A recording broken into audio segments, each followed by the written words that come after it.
السلام علیکم ورحمۃ اللہ۔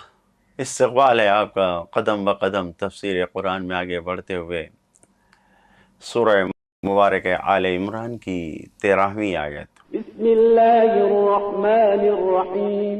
قد كان لكم آية في فئتين التقتا فئة تقاتل في سبيل الله وأخرى كافرة يرونهم مثليهم رأي العين والله يؤيد بنصره من يشاء إن في ذلك لعبرة لأولي الأبصار۔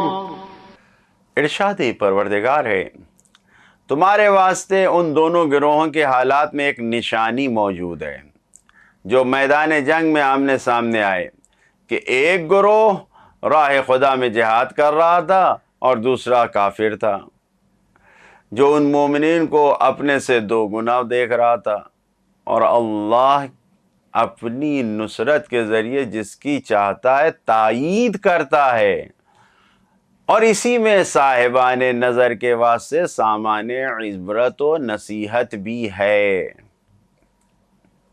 عزیز ناظرین، یہ آیت جنگ بدر سے متعلق ہے۔ جس وقت مسلمان اور کفار کا گروہ آمنے سامنے آ گیا، اس جنگ میں مسلمانوں کی تعداد، مسلمانوں کے فوجی 313 افراد تھے بس، اور اس میں 77 آدمی جو تھے وہ مہاجرین میں سے تھے، 236 آدمی انصار میں سے تھے۔ مہاجرین کے علم بردار حضرت امیر المومنین علی ابن ابی طالب علیہ السلام تھے، انصار کا علم سعد ابن عبادہ نے اٹھا رکھا تھا۔ مسلمانوں کے پاس 70 اونٹ تھے اور 2 گھوڑے تھے، 6 زرہیں تھیں، 6 زرہ تھی بس، اور 8 شمشیر تلوار تھی۔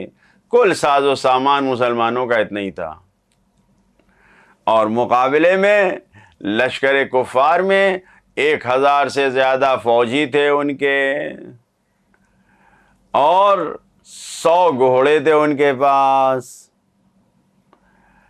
یعنی 100 گھوڑوں سے زیادہ۔ جنگ جب ہوئی آمنے سامنے، تو جنگ بدر میں کے موقع پر مسلمانوں نے 22 شہداء کا نذرانہ پیش کیا، 22 افراد شہید ہوئے، 14 مہاجر تھے، 8 انصار میں سے تھے، اور دشمن کے 70 افراد مارے گئے، کفار 70 مارے گئے، اور 70 ہی کو قیدی بھی بنایا گیا۔ 70 کافروں کو قید میں لیا مسلمانوں نے۔ البتہ توجہ ہے کہ جنگ بدر پہلے سے کوئی طے شدہ جنگ نہیں تھی کہ پہلے سے نقشہ بنایا گیا اور ٹیکٹک اس کی تیار کی گئی ہو اور کچھ ایسا نہیں تھا۔ یہاں تو جو مہاجر آ رہے تھے ان کا مال، جو مسلمان جو مہاجر آ رہے تھے، تو مکہ کے بعد جو کافروں نے ان کا مال لوٹ لیا تھا، روک لیا تھا، نہیں لانے دیا تھا۔ بس مسلمانوں نے یہ پلان بنایا کہ اس مال کو واپس لینا ہے، ان کے مال کو جو کافروں کے قبضے میں، اس کو سب کو مصادرہ کر کے چھین لینا ہے اور اپنا مال واپس لینا ہے۔ اسی لیے حملہ کرنے کے لیے، اسی لیے آمنے سامنے آئے تھے۔ لیکن بہرحال جنگ ہو گئی، اور جنگ میں اللہ والوں کی جیت بھی ہو گئی۔ سوال اس آیت میں ہے کہ کفار مسلمانوں کو اپنے سے 2 گنا دیکھ رہے تھے، 2 برابر دیکھ رہے تھے۔ سورہ انفال کی 44ویں آیت میں ہے کہ مسلمان کفار کی آنکھوں میں بہت کم دکھ رہے تھے۔ دونوں قرآن کی آیتیں ہیں، تو آخر یہ دونوں بات کیسے اکٹھا کی جائے، جمع کیسے ہو؟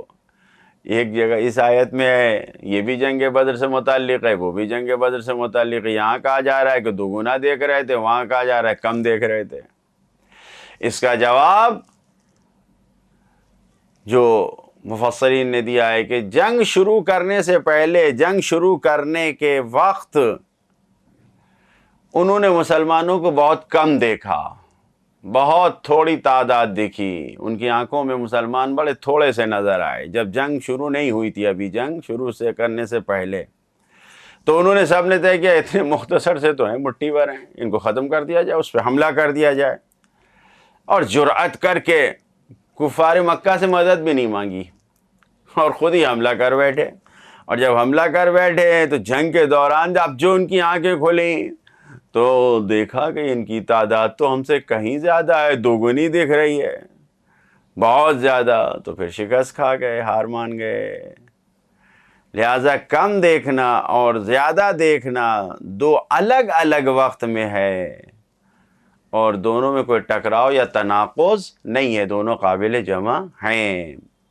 جو اس پیغامات ہیں اس آیت میں، فی سبیل اللہ، جنگ کا مقصد صرف اللہ اور دین خدا کے لیے جنگ ہونا چاہیے، اللہ کے لیے جنگ کریں بس۔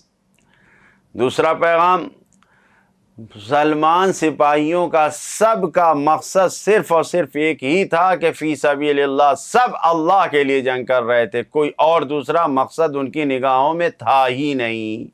لیکن کفار جتنے تھے سب کا اپنا الگ الگ مقصد تھا، سب اپنے الگ الگ مقاصد کو لے کر حاصل کرنے کے لیے جنگ کرنے کے لیے آئے تھے۔ تیسرا پیغام، اگر خدا چاہ لیتا ہے تو پھر دیکھنا کہ انسان جو دیکھ رہا ہے، جو غور و فکر کر رہا ہے، یعنی آنکھ، عقل، سب پر تصرف کر کے سب کو بدل دیتا ہے، سب بدل جاتے ہیں۔ انہوں نے آنکھوں سے دیکھا کہ تعداد دوگنا ہو گئی ہے، اپنے سے دو برابر دیکھنے لگے، یرونہم مثلیہم رأی العین، وہ یعنی دو برابر اپنی آنکھوں سے دیکھ رہے تھے۔ یہ خدا کی طرف سے انتظام تھا۔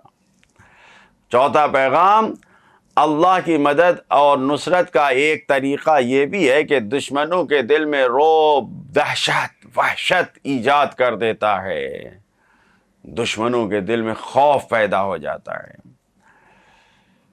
پانچواں پیغام، جنگ بدر نے دکھا دیا کہ اللہ کا ارادہ تمام مخلوقات کے ارادوں پر سب سے زیادہ قوی، مستحکم اور غالب ہے۔ سارے ارادوں پر اللہ کا ارادہ غالب ہے، کہ صرف فوجی ساز و سامان سے جیت نہیں ملتی ہے، لشکر جمع کر لیا، اسلحے جمع کر لیا کہ کامیاب ہو جائے، نہیں، اللہ کی تائید بھی جیتنے کے لیے، کامیابی کے لیے ضروری ہے۔ چھٹا پیغام، اگرچہ اللہ جس کی چاہتا ہے مدد کرتا ہے، من یشاء، جس کی چاہتا ہے مدد کرتا ہے، لیکن اللہ کی مدد حاصل کرنے کے لیے شرط یہ بھی ہے کہ انسان کے اندر بصیرت پائی جائے، یعنی یہ انسان مدد کرنے کے لیے اٹھ کھڑا ہو۔ جب انسان فی سبیل اللہ مدد کرنے کے لیے قدم آگے بڑھائے گا تو پھر اللہ مدد بھی کرے گا۔ ساتواں پیغام، لعبرتن، یہ جو لفظ آیا عبرت کا، کہ واقعات اور تاریخ کے بیان کرنے کا مقصد عبرت اور سبق حاصل کرنا ہے۔ اور آٹھواں پیغام کہ لعبرتن لأولی الابصار، اگرچہ تمام حادثے سب عبرت اور سبق حاصل کرنے کے لیے ہیں، سب کچھ، لیکن عبرت اور سبق وہی حاصل کر سکتا ہے کہ جس کے اندر بصیرت پائی جاتی ہو، عقل و شعور پایا جاتا ہو۔ عبرتن لأولی الابصار ہے، یعنی صاحبان بصارت کے لیے اس سے عبرت ملے گی۔ ہر کوئی عبرت و بصیرت عبرت نہیں حاصل کر سکتا، جب بصیرت نہیں ہوگی تو پھر نہیں ہو سکتا۔ لہٰذا نواں پیغام یہی ہے کہ جو بھی جنگ بدر سے سبق نہیں حاصل کرتا، اس کا مطلب وہ بابصیرت نہیں ہے۔ خاص کر کے مسلمانوں میں اگر جنگ بدر جیسے پیغام سے کوئی نصیحت نہیں مل رہی ہے تو اس کا مطلب یہ ہے کہ ان کے اندر بصیرت نہیں پائی جاتی۔